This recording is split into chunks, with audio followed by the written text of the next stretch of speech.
Pemerintah Provinsi Bali bersama pemerintah Kabupaten Klungkung resmi menghentikan seluruh kegiatan pembangunan lift kaca di kawasan Pantai Kelingking, Desa Bunga Mekar, Nusa Penida, Klungkung.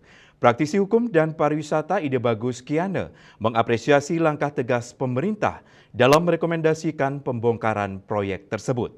Namun ia menilai ketegasan ini terlambat karena pembangunan lift kaca telah mencapai sekitar 70%. Tapi saya berpikir Lebih lanjut, hari praktisi ini hukum tidak dan akan bisa pariwisata selesai Ida begitu Bagus aja. Kiana menegaskan pengawasan dari instansi terkait seharusnya dilakukan sejak awal sehingga dugaan pelanggaran RT RW bisa dicegah saat proses groundbreaking. Ini menandakan pengawasan longgar dan terkesan pembiaran terjadinya pembangunan proyek lift kaca senilai 200 miliar rupiah tetap berjalan. Dengan adanya keputusan pembongkaran, investor dipastikan akan menempuh jalur hukum karena merasa dirugikan setelah mengeluarkan biaya besar. Kondisi ini dinilai dapat mempengaruhi citra iklim investasi pariwisata di Bali. Jangan sampai sudah jadi gitu orang bongkar. Harus lihat diri kita sebagai investor kalau gitu pasti dari bawah, aparat dari bawah. Iya, dari bawah. Tapi dari bawah udah waktu penanam batu pertama udah hadir. Kalau itu penyimpangan saat itu jangan dikasih. Itu aja masalah yang buat. Iya.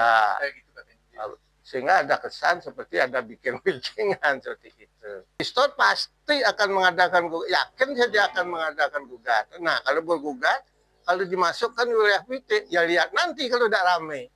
Nah, ini jangan sampai terjadi. Jadi kesana di Bali akan kurang bagus.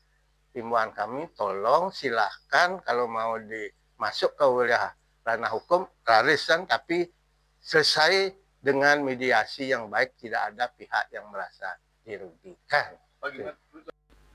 Kedepan pemerintah harus konsisten melakukan pengawasan terhadap berbagai investasi pariwisata di Bali.